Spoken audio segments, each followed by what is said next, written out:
warahmatullahi wabarakatuh. Waalaikumsalam warahmatullahi wabarakatuh.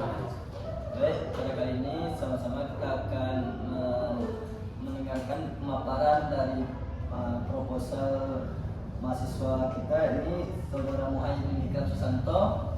Baik, pada kali ini telah hadir juga Bapak Penguji 1, Bapak Rafid, Bapak Penguji 2 ada Bapak Mizan. Baik, langsung saja tanpa memperpanjang kata pengujian, langsung saja kita dengarkan aja pemaparan proposal dari Saudara Muhaimin Ikram Susanto. Kepada saudara dipersilakan. Baik, assalamualaikum warahmatullahi wabarakatuh. Terima kasih kepada Bapak Pembimbing, Bapak Fatur dan Bapak Penguji, Bapak David Pembimbing. Baik, di sini saya akan mempresentasikan proposal saya yang berjudul pengaruh latihan Sendo bulu tangkis terhadap peningkatan kelincahan atlet eskul di MTS Fadilah Pekanbaru. Yang pertama itu latar belakangnya. Bulu tangkis itu membutuhkan kelincahan, kecepatan koordinasi dan footwork yang baik.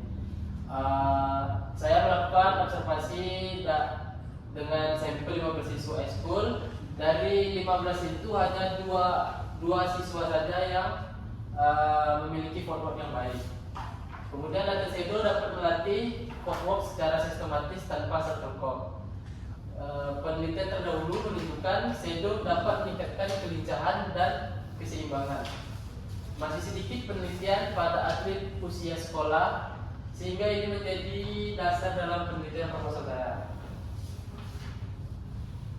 Rumusan masalah dari judul saya ini yaitu apakah terdapat pengaruh latihan Sendo terhadap kualitas langkah atau kelincahan siswa eskul bulu tangkis MTS Fadilah Pekanbaru.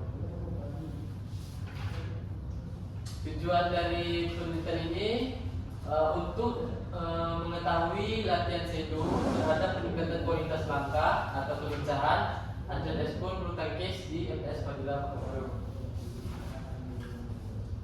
Manfaat dari penelitian ini yang pertama dari teoritis, menambah referensi pengembangan metode latihan khususnya dalam cabur bulu tangkis. Yang kedua itu praktis sebagai menjadi acuan pelatih dan guru PJOK dalam merancang latihan efektif. Yang kedua memberikan variasi latihan untuk meningkatkan footwork atlet.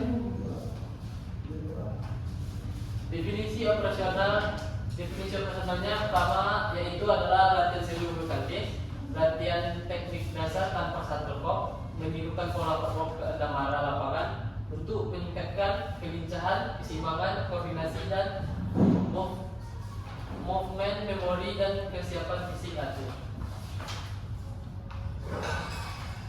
Kajian teorinya pertama latihan yaitu proses sistematis peningkatan fisik, teknik, taktik, dan mental. Aspek latihan fisik, taktik, teknik, mental. Prinsip latihan, overload, spesialisasi, individualisasi, intensitas, durasi, dan densitas. Latihan Sendo yaitu bertujuan untuk meningkatkan kelincahan, keseimbangan, koordinasi, dan memori gerak atlet. Bentuk latihan Sendo itu ada 4. Pertama square mental step, depan, belakang, dan samping. Yang kedua crossing step, langkah menyilang. Yang ketiga kombinasi 6 arah, depan kanan, depan kiri, samping kanan, samping kiri, belakang kanan, belakang kiri. Intensitasnya itu sekitar 70-95% dengan durasi 15-30 menit per sesi latihan. Hasil dari penelitian terdahulu ada 3. Sendo itu meningkatkan kelincahan.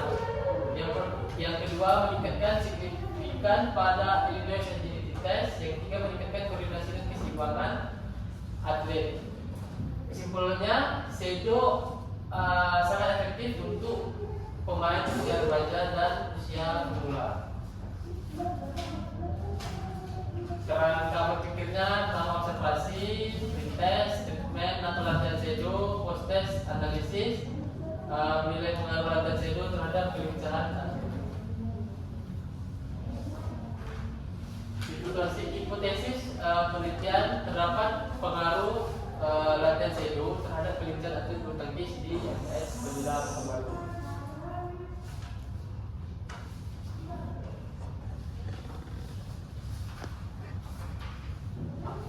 Baik, terima kasih. Mungkin hanya ini yang saya sampaikan. Saya kembalikan lagi kepada Bapak. Baik, terima kasih pada saudara Ikram yang telah memaparkan proposal yang kepada kita semua. Baik, mungkin dari Bapak penguji 1 maupun Bapak penguji 2 ada yang ingin ditanyakan dari pemaparan saudara Ikram tadi. Silakan. Baik, saya akan menanya pada Ikram. Latihan shadow melatih bagian apa dari shadow?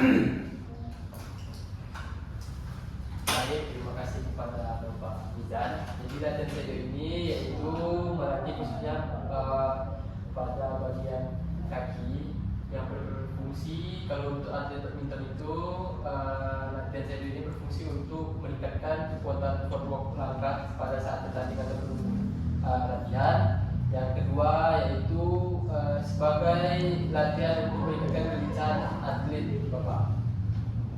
Oke, terima kasih. Baik, ada lagi Bapak penguji yang ingin kurang jelas atau yang ingin bertanya lagi? Silakan Pak Adit. Saya ingin menanyakan tentang prinsip proses overload, spesialisasi dan perkembangan.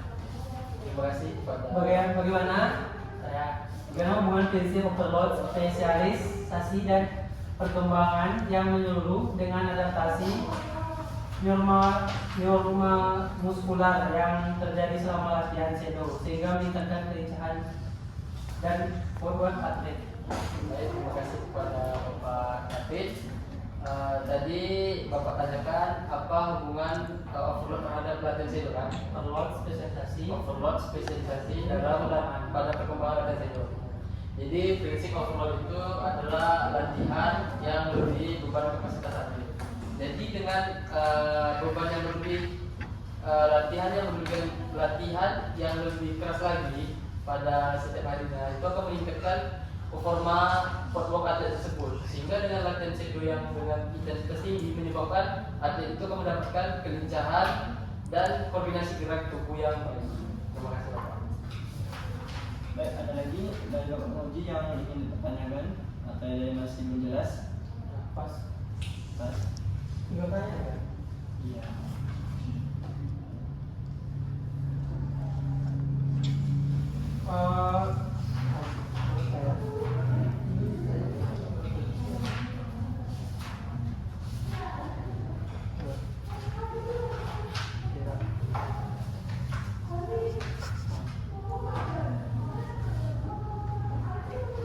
Baik, saya akan bertanya pada Ikram.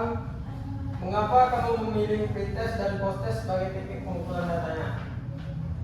Baik, terima kasih pada Bapak penguji.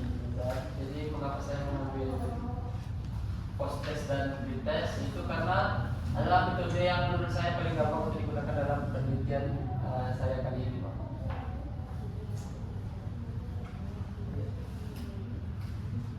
Silakan dulu. Ada lagi? Oke. Baik, mungkin sekian saja seminar proposal dari saudara Ikram. Mungkin kita lihat pertemuan kita pada hari ini. Assalamualaikum warahmatullahi wabarakatuh. Waalaikumsalam warahmatullahi wabarakatuh.